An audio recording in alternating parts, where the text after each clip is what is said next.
कैसे हैं आप लोग। आशा करता हूं कि आप लोग ठीक होंगे। आज आप लोगों के सामने नया वीडियो लेकर हाजिर हूं। मैंने पिछले एपिसोड में अनुच्छेद 12 और 13 के बारे में डिस्कस किया। आज मैं अनुच्छेद जो है ये अनुच्छेद 14 के बारे में डिस्कस करूंगा। 14 और ये आपका 15 भी होगा इसमें, यानी 14 होगा।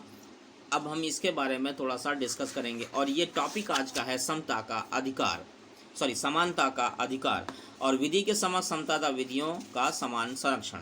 इस टॉपिक के बारे में हम आज डिस्कस करेंगे और अच्छे से इसको जानेंगे, समझेंगे, जो कि हमारी ज़िंदगी में बड़ा अहम रोल अदा करेगा, बहुत हमें फ़ायदा पहुंचाएगा। जो जानकारी आपको इस चैनल के माध्यम से मिलेगी वो आपके जीवन में काफ़ी आपकी हेल्प करेगा। तो संविधान का अनुच्छेद 14 प्रत्येक व्यक्ति के इस मूल अधिकार का प्रतिपादन करता है कि उसे भारत के उस राज्य क्षेत्र के विधि के समक्ष समता और विधियों के समान संरक्षण से वंचित नहीं किया जा सकेगा। इस अनुच्छेद द्वारा प्रदत्त संरक्षण केवल नागरिकों तक ही सीमित नहीं है, बल्कि वह सभी व्यक्तियों पर लागू होगा। इसमें मानवाधिकारों की सार्वभौम घोषणा के अंतर्निहित इस सिद्धांत को समाविष्ट किया गया कि विधि के समक्ष सभी समान और बिना किसी भेदभाव के विधि के समान संरक्षण के हकदार हैं। हमारे संविधान में प्रयोग में लाए गए 2 पदों विधि के समक्ष समता और विधियों का समान संरक्षण में विधि के शासन समान न्याय की अवधारणा जो है सन्निहित है। विधि के समक्ष समता पद में एक वचन में विधि एक की वही अर्थ है जो डायसी की विधि के शासन या विधि की न्याय अवधारणा से था। दूसरी ओर विधियों का समान संरक्षण पद बहुवचन में विधियां शब्द स्पष्ट रूप से संवैधानिक विधि का निर्देश करता है और उसके द्वारा किया गया प्रावधान राज्य को यह सुनिश्चित करने का आदेश देता है कि जो भी विधियां बनाई जाएं उनमें बिना किसी विभेद के सभी को समान संरक्षण देने का जो है उपबंध होना चाहिए। किंतु उच्चतम न्यायालय ने अब तक कोई विभेद नहीं देखा है। वास्तव में मुख्य न्यायमूर्ति पतंजलि शास्त्री ने विचार व्यक्त किया है कि द्वितीय पद पहले पद का स्वाभाविक परिणाम है और उस स्थिति की कल्पना करना बहुत कठिन है जिसमें विधियों के समान संरक्षण का उल्लंघन विधि के समक्ष समता का उल्लंघन नहीं होगा। पश्चिम बंगाल बनाम अनवर अली सरकार AIR 1952 सुप्रीम कोर्ट मामला 75 के बाद में अनुच्छेद का अंतर्निहित मार्गदर्शी सिद्धांत है यह है कि समान परिस्थितियों वाले व्यक्तियों तथा चीज़ों के समान प्रदत्त विशेषाधिकारों तथा आरोपित दायित्वों दोनों के संबंध में एक सा व्यवहार किया जाएगा। विधियां सभी पर एक समान दशा में लागू की जानी चाहिए। AIR 1952 सुप्रीम कोर्ट मामला 75 BC एड कंपनी बनाम भारत संघ AIR यानी 1973 सुप्रीम कोर्ट मामला 106। केवल यह ज़रूरी नहीं है कि विधि समान स्थिति में सभी लोगों के साथ विभेद न करे, वरन यह भी ज़रूरी है कि प्रशासन द्वारा कार्यकरण की प्रक्रिया भी विभेदकारी न हो। इंडियन एक्सप्रेस न्यूज़पेपर्स बनाम भारत संघ AIR 1986 सुप्रीम कोर्ट मामला 319 के मामले में, आयरन एंड मेटल ट्रेडर बनाम जस्किल AIR 1984 सुप्रीम कोर्ट मामला 629 के मामले में, GK फर्नांडिस बनाम कर्नाटक राज्य AIR 1990 सुप्रीम कोर्ट मामला 958 के मामले में उच्चतम न्यायालय ने निर्णय दिया कि विभिन्न वर्गों के लोगों को भिन्न भिन्न ज़रूरतों के संबंध में प्राय पृथक पृथक व्यवहार की आवश्यकता होती है जो समान नहीं है। उसके साथ समानता के व्यवहार का कोई अर्थ नहीं है। आवश्यक यह है कि उसके साथ उसकी असमानता की स्थिति को ध्यान में रखकर आचरण किया जाना चाहिए। सेंट स्टीफेंस बनाम यूनिवर्सिटी ऑफ दिल्ली 1992 एक SCC सुप्रीम 558 दास जे के अनुसार चिरंजी लाल बनाम भारत सिंह AIR 1951 SCC 41। अतः विधि के समक्ष समता के सिद्धांत के कारण वर्गीकरण करना असंभावी हो जाता है, क्योंकि अनुच्छेद उन स्थितियों में लागू होता है जहां समकक्ष व्यक्तियों के साथ बिना किसी युक्त आधार पर बिना व्यवहार किया जा सकता है, जहां समकक्ष व्यक्तियों तथा असमकक्ष व्यक्तियों के साथ भिन्न भिन्न व्यवहार किया जाता है। वहां यह लागू नहीं होता है कि इस प्रकार यह केवल वर्गगत निविधान तथा निर्देश करता है, युक्त वर्गीकरण का नहीं, किंतु यह आवश्यक है कि वर्गीकरण मनमाना, कृत्रिम या अपवंचक नहीं होना चाहिए और किसी वास्तविक तथा मूल विभेद पर आधारित होना चाहिए। उसका विधान द्वारा प्राप्त किए जाने वाले उद्देश्य के साथ न्याय संगत युक्त संबंध होना चाहिए। RK गर्ग बनाम Bharat Singh AIR 1981 supreme court मामला 2138, प्रभाकर राव बनाम आंध्र प्रदेश राज्य AIR 1986 सुप्रीम कोर्ट मामला 210 के मामले में। यह भूगोल या अन्य चीज़ों का व्यवसाय पर आधारित हो सकता है। शशि मोहन बनाम पश्चिम बंगाल राज्य AIR 1958 सुप्रीम कोर्ट मामला 194 के अनुज्ञेय वर्गीकरण को विधिमान होने के लिए वस्तुतः 2 शर्तों को अवश्य पूरा करना चाहिए। पहली शर्त क्या है? वर्गीकरण एक ऐसे बुद्धिमत्तापूर्ण व्यष्टि पर आधारित होना चाहिए जो व्यक्तियों या वस्तुओं को एक समूह में रखी गई हो, समूह के बाहर रह गए व्यक्तियों या वस्तुओं के अलग दर्शाएं और उन्हें व्यष्टि का संबंधित कानून द्वारा प्राप्त किए जाने वाले उद्देश्य के साथ तर्कसंगत संबंध होना चाहिए।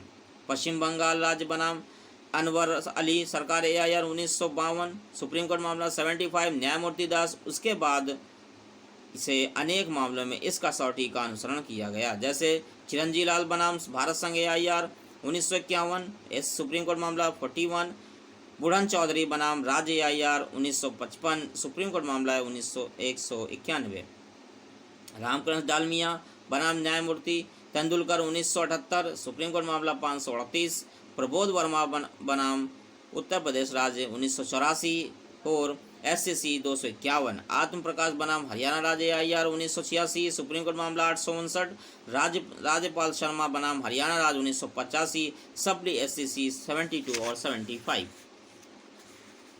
तो EV रोयप्पा बनाम तमिलनाडु राज्य AIR 1974 सुप्रीम कोर्ट मामला 555 के मामले में समानता की संकल्पना को चुनौती दी गई और अनुच्छेद 14 के तहत समानता के अधिकार के प्रति उस समय एक नए दृष्टिकोण का प्रतिपादन किया गया जब न्यायमूर्ति चंद्रचूड़ और न्यायमूर्ति कृष्ण अय्यर के विचार व्यक्त किए। समानता एक गतिशील कल्पना है जिसके कई पहलू तथा आयाम हैं और इसे पारंपरिक अव्यवहारिक सीमाओं के भीतर बंद, ठूंसा और सीमित नहीं किया जा सकता है।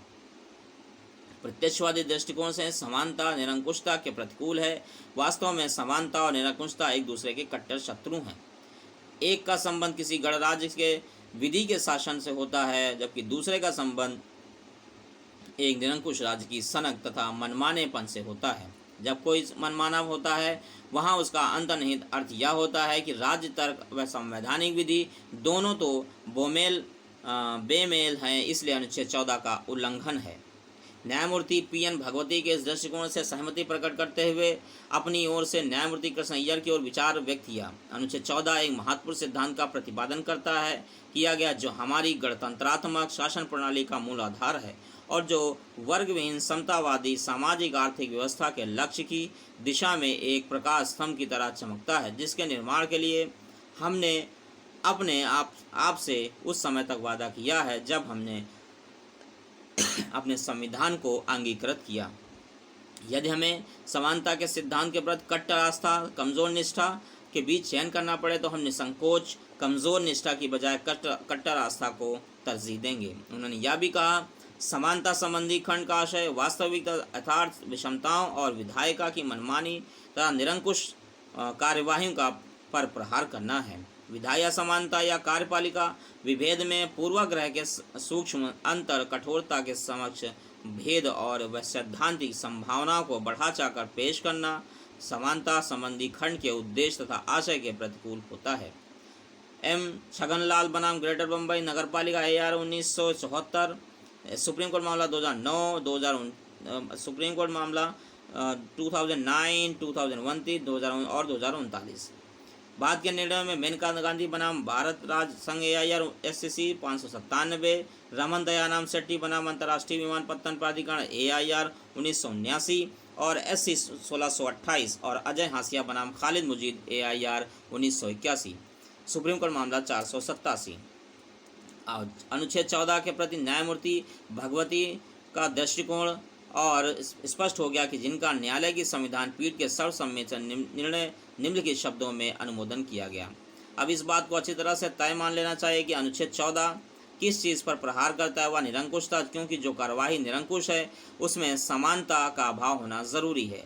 न्यायालयों ने वर्गीकरण का जो सिद्धांत विकसित किया है वह अनुच्छेद 14 का भाष्य नहीं है और न ही वह उस अनुच्छेद का उद्देश्य तथा लक्ष्य यह है कि केवल इस बात का निर्धारण करने का यह एक न्यायिक सूत्र है कि प्रधानाधीन विधायी तथा कार्यपालक कार्यवाही निरंकुश है या नहीं, उसके द्वारा समानता का अतिक्रमण होता है या नहीं। यदि वर्गीकरण युक्त नहीं है और ऊपर उल्लिखित दो शर्तों को पूरा नहीं करता है तो प्रतिपादित विधान तथा कार्यपालक कार्यवाही स्पष्ट रूप से निरंकुश होगी और वह अनुच्छेद 14 के तहत समानता की गारंटी का उल्लंघन होगा।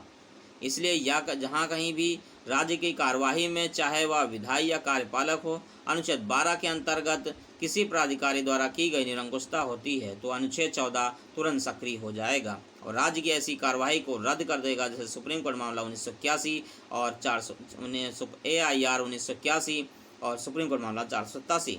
इस प्रकार उच्चतम न्यायालय द्वारा प्रतिपादित नए दृष्टिकोण ने अनुच्छेद 14 के प्रवर्तन क्षेत्र का विस्तार कर दिया और अब दूसरों की तुलना में किसी भेदभाव का आरोप लगाने की जरूरत नहीं। कालड़ा बनाम project and equipment corporation 1984 3 SCC 316 328। यह स्पष्ट है कि मनमानी तथा अनुचित कार्रवाइयाँ संभवतः विभेदकारिता अनुच्छेद 14 का उल्लंघन करने वाली होंगी। सीताराम शगुर कंपनी बना भारत संघ AIR 1990 सुप्रीम कोर्ट मामला 1277।